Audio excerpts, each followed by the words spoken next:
Olá, meus amigos e minhas amigas do canal, tudo bem com vocês? Gente, eu tô aqui hoje para falar novamente sobre o caso do menino Henry Borel e responder uma pergunta, aliás, duas perguntas que as pessoas têm se feito muito nos últimos dias. A polícia estaria esperando uma confissão dos acusados? É preciso uma confissão dos acusados para que a polícia haja nesse caso? E se eles forem condenados, qual crime e quanto tempo ficarão efetivamente atrás das grades? Se você quer ouvir a resposta dessas duas perguntas, fique comigo até o final desse vídeo. Bom, gente, o caso do menino Henry Borel tem movimentado a nossa mídia, movimentado as redes sociais e movimentado também a Polícia Civil do Rio de Janeiro. As pessoas têm se perguntado, será que a polícia espera uma confissão dos acusados, dos investigados por essa morte? Eu já quero esclarecer primeiramente que a morte do menino Henry já está sendo investigado pela vara do júri do Rio de Janeiro. Isso quer dizer que a polícia admite que se trata de um caso de homicídio. Ele foi morto no apartamento onde residia com a mãe e o padrasto, vereador do Rio de Janeiro, e as condições em que aconteceu esse homicídio, essa morte, ainda não foram esclarecidas. A mãe disse que ele caiu da cama, mas o laudo da necrópsia, a perícia de todas as perícias, que eu já falei aqui no canal, aponta para uma ação contundente, ou seja, uma ação em que houve muita energia empregada. As lesões encontradas foram apontadas por um dos legistas como se fosse de uma energia comparável a um acidente de trânsito. Então, pelo que se vê, foi aplicada muita violência para que esse menino fosse morto. Então, todos esperamos agora, a população espera que os acusados confessem o que aconteceu, mas, ao que parece, está longe disso acontecer. Mas a nossa polícia precisa de uma confissão? A justiça precisa de uma confissão para efetivamente culpá-los sobre o que aconteceu? Gente, a confissão dentro do processo penal, ela não é mais a rainha das provas. A confissão, ela não é mais ou menos valorada que todas as demais provas que forem colhidas no inquérito e no processo criminal, tá certo? Então, a confissão, ela já foi, antigamente, mencionada como se fosse a prova de todas as provas, porque se o próprio acusado admite, então a justiça criminal já pode dar como verdadeira aquela alegação. Mas isso já não acontece no processo penal moderno. Então, muito embora os acusados resistam e não confessem o que aconteceu, como o caso dos Nardoni, da moça Ana Carolina Jatobá, do Alexandre Nardoni, que vitimou a pequena Isabela, não houve uma confissão. Tanto é que até hoje eles sustentam de que não foram eles que vitimaram a menina, mas a prova pericial e a reconstituição feita ali no apartamento apontou sim para a autoria deles e eles foram, de fato, condenados pelo crime. E é o que pode acontecer nesse caso também. A mãe e o padrasto estão sendo investigados. Novas provas aí apontam contradições nos depoimentos. O Fantástico mostrou no último domingo que o vereador Jairinho trocou mensagens com outra mulher naquela madrugada, o que ele não mencionou na polícia no primeiro depoimento. E também namoradas anteriores dele já apontaram que ele seria uma pessoa agressiva com crianças. Está sendo investigado também um crime contra uma ex-enteada dele que tinha a mesma idade, 4 anos, quando sofreu certas agressões. Então já surgem novos indícios, já surgem novas provas que apontam efetivamente aí indícios de autoria, que é o que a polícia precisa para concluir o inquérito policial.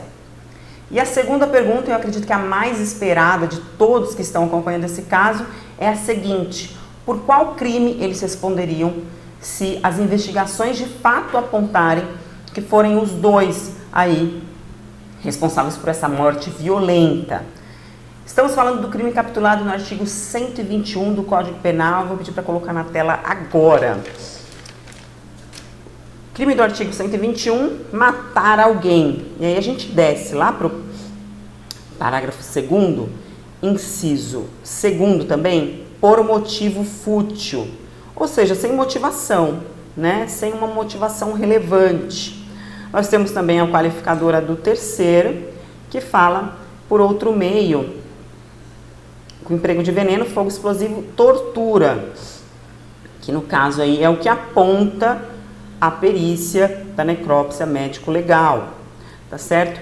E também por outro meio que dificulte ou torne impossível a defesa do ofendido. Então, nesse caso, nós estamos falando do crime de homicídio qualificado, seria esse o crime que responderiam aí os acusados, e a pena para esse crime é de 12 a 30 anos. Esse é o máximo de tempo que eles podem ser apenados. Pode voltar aqui comigo? Então, gente, 12 a 30 anos. Ah, mas eles saem por bom comportamento, mas eles saem antes do tempo, a lei brasileira é falha. Bom, gente, o homicídio qualificado, ele está no rol dos crimes hediondos, Lei 8.072 de 90.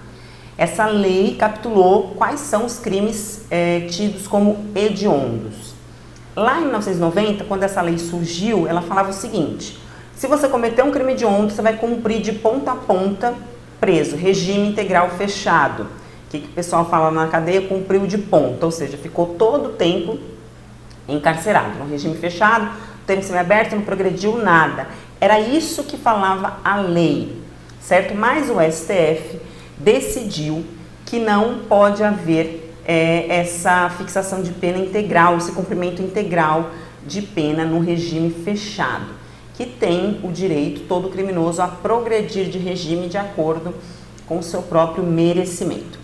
E aí depois, fixando aí o tempo de progressão, ficaria em uma fração da pena: 2/5 se primário, 3/5 se reincidente em crime hediondo.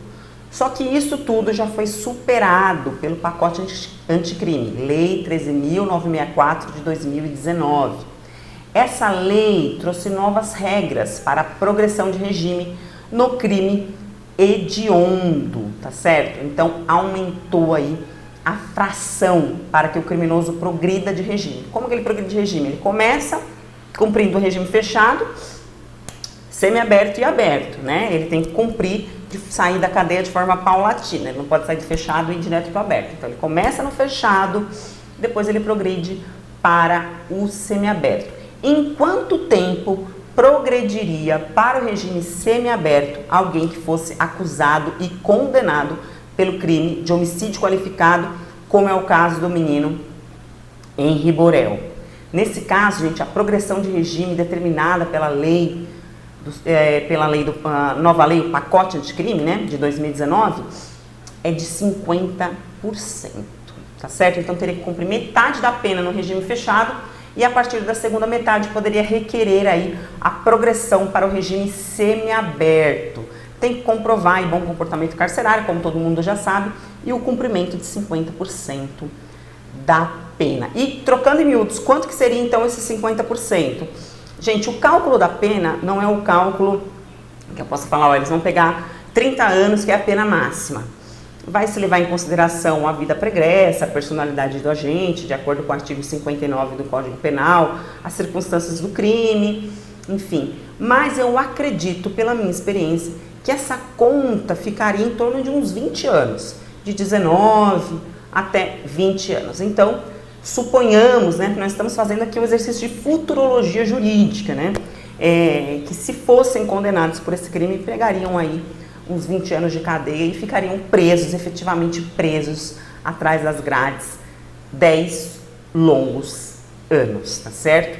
Então, respondidas as duas perguntas que as pessoas têm feito muito sobre esse caso, que seria: a confissão é a rainha das provas? Precisa de uma confissão?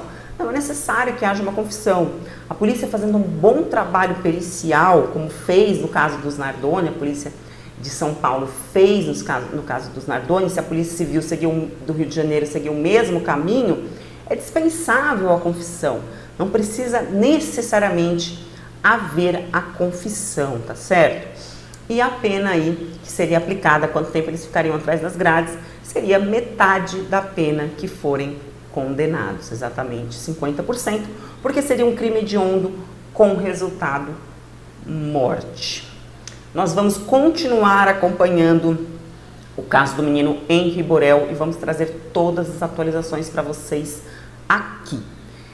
Inscreva-se no canal então para receber primeiramente os vídeos que forem postados e não esqueça de curtir para que este conteúdo chegue a mais pessoas.